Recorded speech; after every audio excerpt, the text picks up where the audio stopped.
WhiskyJason here, whiskey from the viewpoint of an American over here in Germany, tasting rare and exotic whiskeys, and I've titled this basically the Teeling Single Malt 2021 edition. So what did I do? What did I do? I went online and I bought two new whiskey bottles. I bought something from the year 2014, 2015. And this is the most recent, at least over here in Germany, the 2021 version. How do I know? And now we have our problem, our dilemma. So all of these three tubes look identical. I cannot find a single difference. Even the barcode is exactly the same. And now we're going to go into the area of where people sometimes have problems with shops, especially online shops. So we now have our Glendronach dilemma, that we want the old Glendronach and we don't want the new Glendronach. I don't care if it's the 12, the 15, the 18, the 21, whatever. All those things are a big dilemma because we want to have that old juice that is much older than the date stated on the bottle and on the tin. Now, you cannot actually, in many cases in your online computer systems of an online shop, actually put in the batch number. So what you do is you actually scan a code. And so you scan the code that is on the bottle or has to be the same one here also on the tin. So if we go here, you could actually just scan this in right now and you would actually find out that this is then here a Teeling Single Malt. What you do not know is which batch it is. So this is, for example, on the side it says here, batch number 10/2014. This was the very first batch that Teeling put out. So then we have over here the second batch they actually put out. This is their 04/2015. Bam. It almost looks like a 3, but it's a 5. All right, so this is the second batch they put out. What is very interesting for me is the following they did back then is they talked about, look at this little sticker on here, filling level. I mean, it's a dark bottle anyways, but they actually put the filling label on here. So, and then I have here the newest batch that's actually in whiskey base and available over in Europe, and this is our 03/2021. So all of them have basically identical labels. The back are exactly the same. Has anything even changed there at all? Labels have to be approved and so on, especially now in Ireland. Nope. So they all look exactly the same here. Very good. So Europe still remains Europe and everything. Good. So now, before I go into the whiskey here, I want to tell you a little bit about this whiskey because this whiskey is very special. I bought this whiskey about 6 years ago for the very first time. I think it was a 2015 bottling, actually. It could have been a 2014, I don't remember. I loved it. We're talking 35 euros. I've seen it on sale for 29.99 euros, all right? So beautiful value for money. I have been gushing and recommending this whiskey now to other people for 5+ years. Yeah, if you like to have a fruit bomb, and I'm talking about a real fruity moment, this is the whiskey to buy. All right, so very good stuff. Now imagine I bought this back in 2015, 2016, loved it, and then I wanted to actually, my bottles are empty, I haven't had it for a year or so. It's like, oh yeah, I've had this for a little time, I want to buy it again. So I go out and I buy the new 2021 version. So this whiskey is a mixture of Cabernet Sauvignon, white Burgundy, Madeira, sherry, and port. So we have our master distiller, master blender, that is then Alex Chaskov. He is actually from the States and works there. He's done a great job. In one of his interviews, he once said, not with me, but online, never, ever again are we going to do a whiskey with 5 different barrel finishes. It's a pain in the butt to get that exactly right. And so when I bought these two, I was going, oh, let's see if there's a little bit of a flavor shift here. The word flavor shift is that something changes a tiny little bit over time. Because I think it's almost impossible to use stock from different ages to actually make a whiskey taste exactly like it did 6 years ago and today. All right, 2021, 2014, 7 years. I mean, come on. And don't forget, Teeling has not produced any of this juice themselves, not even the 2021. It's not their own juice. Well, if it is, it should put someplace in the label. I can't find it anyplace. So there also might be might be a reason in a moment. The only juice that is their own so far would be our, as this one here, our Teeling Single Pot. That is their own juice. Oh, let me take a look here. Not that I'm going to say something totally wrong. So this says crafted and bottled by, exactly like everything else. It doesn't say distilled by, it says crafted and bottled by. All right, so good.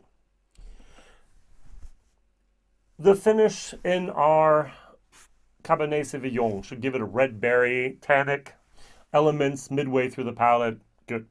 The white Burgundy, very unusual. I don't know many or hardly any distilleries at all that are using white Burgundy casks to finish things in. Subtle tropical fruit influence, pineapple, passion fruit on the nose. Oh, wow, that sounds great.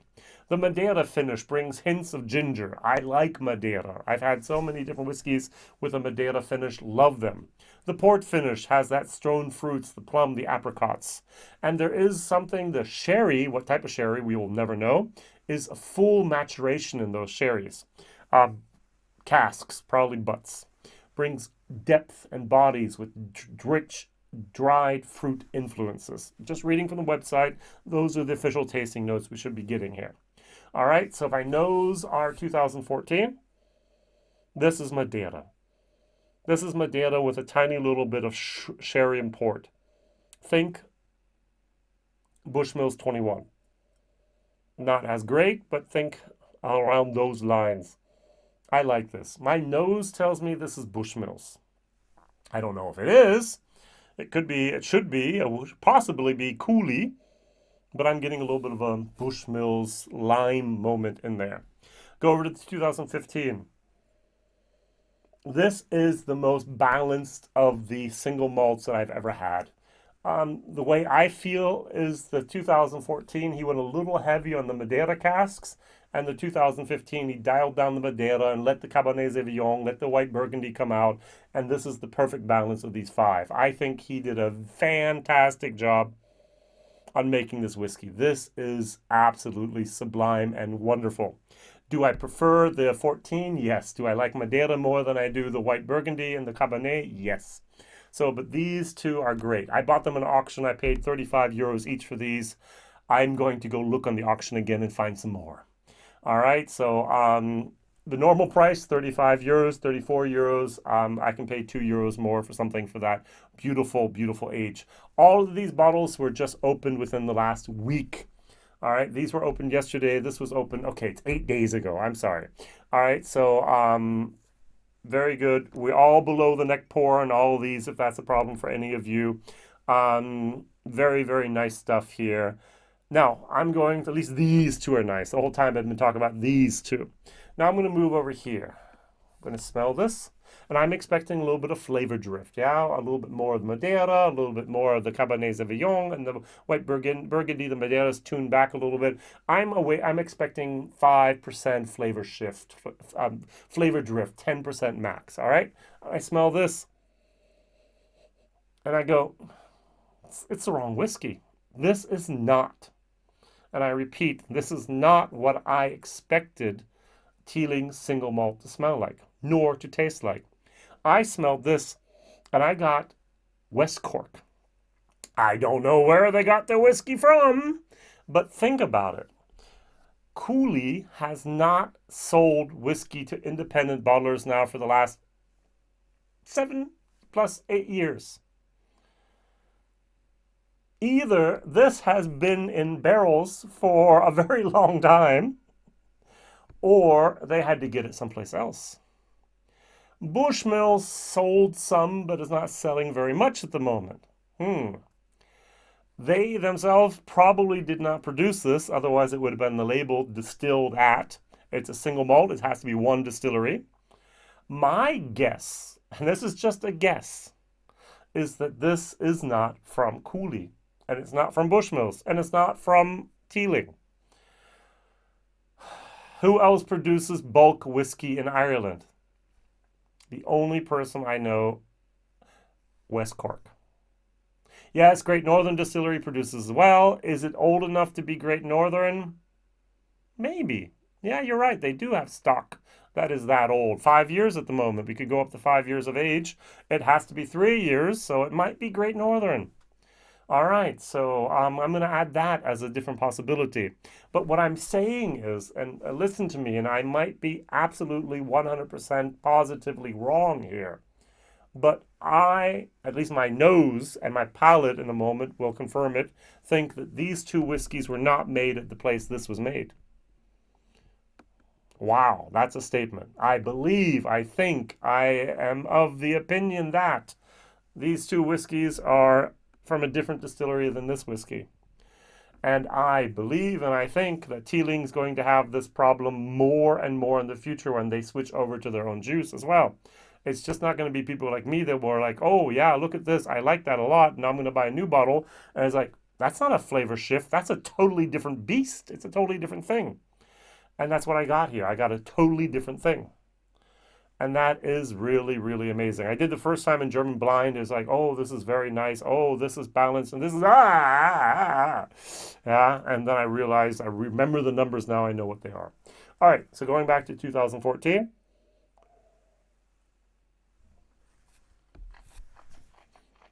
Hmm. Hmm. Hmm.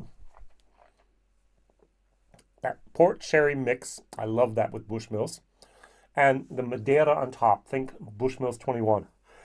This is a fabulous, fabulous, fabulous whiskey. If you go into a store in the United States, in UK, in Australia, someplace in the world, and you see a Teeling single malt, open up the tin, take out the bottle, and read. If it's a 2014 or 15, buy it. If it's a 2021, walk out of the store with something else. So sorry to be so brutal about this, but that's how I feel. All right, so what do we have here? We have with this barcode 5391523270304. We have 2014, 15. Then we had we had three bottlings from 2016.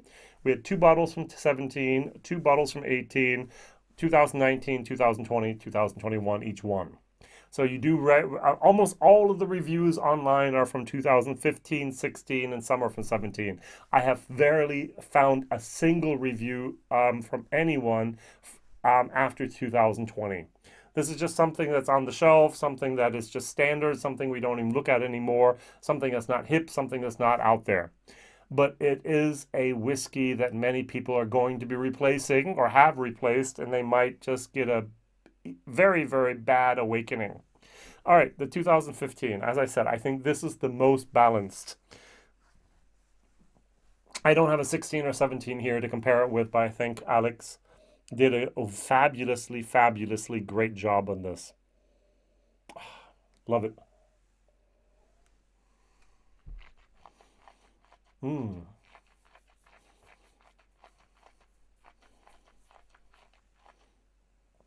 That white Burgundy comes out more, a little bit more of that pineapple in there, a little bit of the passion fruit, but it's so balanced. It's so delicate. It reminds me almost a little bit of an over fruity Japanese whiskey. Wonderful. Yay, yay, yay. These old Teelings, absolutely. Both of these are going to get a solid B. Both of these are going to get a B plus for value for money. As I said, 35 euros. This is tough to beat.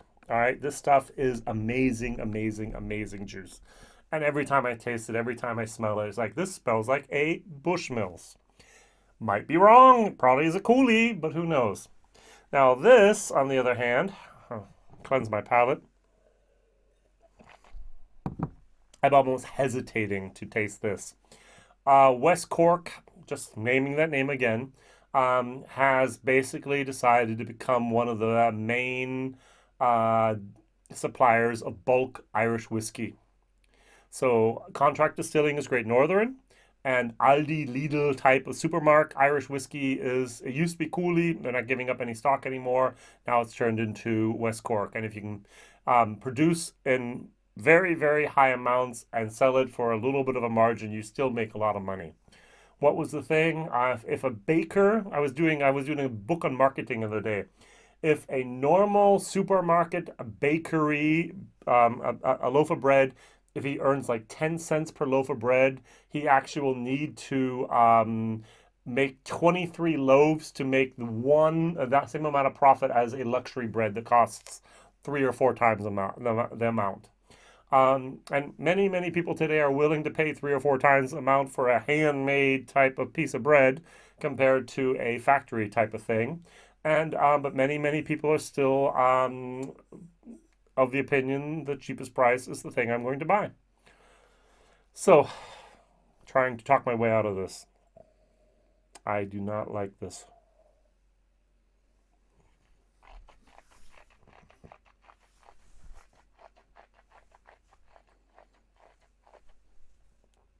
The entire time it feels like I have the pogue in my mouth.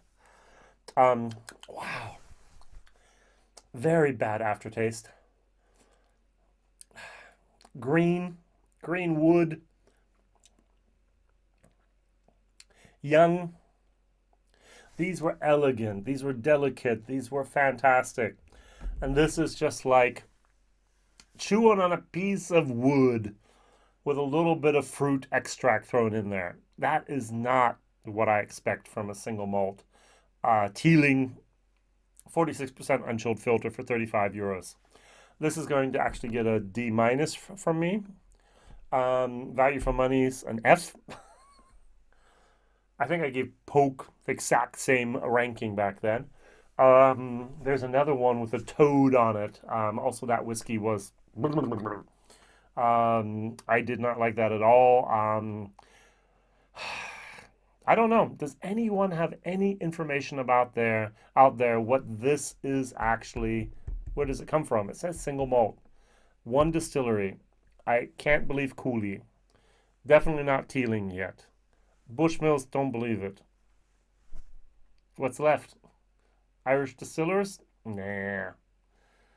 It's gotta be. I think it's gonna be West Cork. But isn't that.